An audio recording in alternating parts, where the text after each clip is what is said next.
Download करें जनमत Haryana app.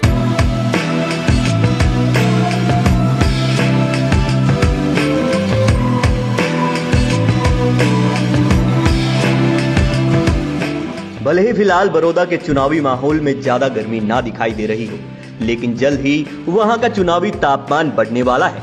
दिग्गज नेताओं का तांता लगने वाला है। पहले सुप्रीम कोर्ट और अब चुनाव आयोग ने साफ कर दिया है कि बड़ौदा का उपचुनाव बिहार विधानसभा चुनाव के साथ ही होने जा रहा है।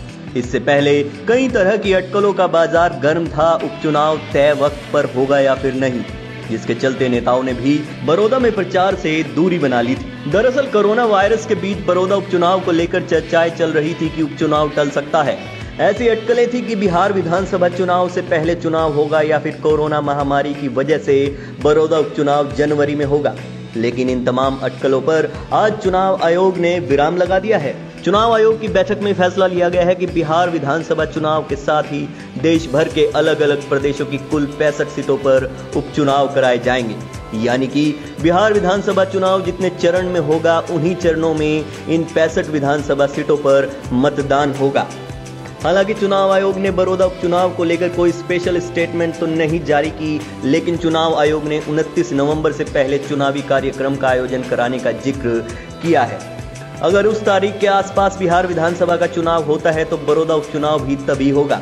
इससे ये संकेत भी मिल रहा है कि बड़ौदा हलके का उपचुनाव अक्टूबर के पहले या दूसरे सप्ताह की बजाय नवंबर में होगा। लेकिन चुनाव आयोग ने अभी तारीख नहीं बताई है। अब बड़ौदा उपचुनाव की तारीख बिहार विधानसभा चुनाव की तारीख पर ही निर्भर रहेगी। या तो बिहार में चुनाव अक्टूबर में होंगे, तभी बड़ौदा की बारी आ सकती है, नहीं तो इंतजार बढ़ सकता है।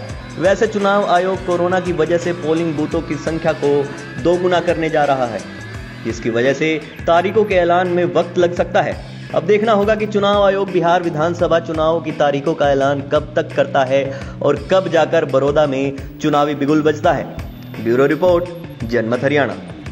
राजनीति के आगे, राजनीति के पीछे, हर हलचल को जानने के लिए हमारे YouTube चैनल जनमत हरियाणा को लाइक करें, सब्सक्राइब करें और अपडेट रहने के लिए बेल आइकन दबाना ना भूलें। देखते रहें जनमत हरियाणा, सच के अलावा कुछ भी नहीं।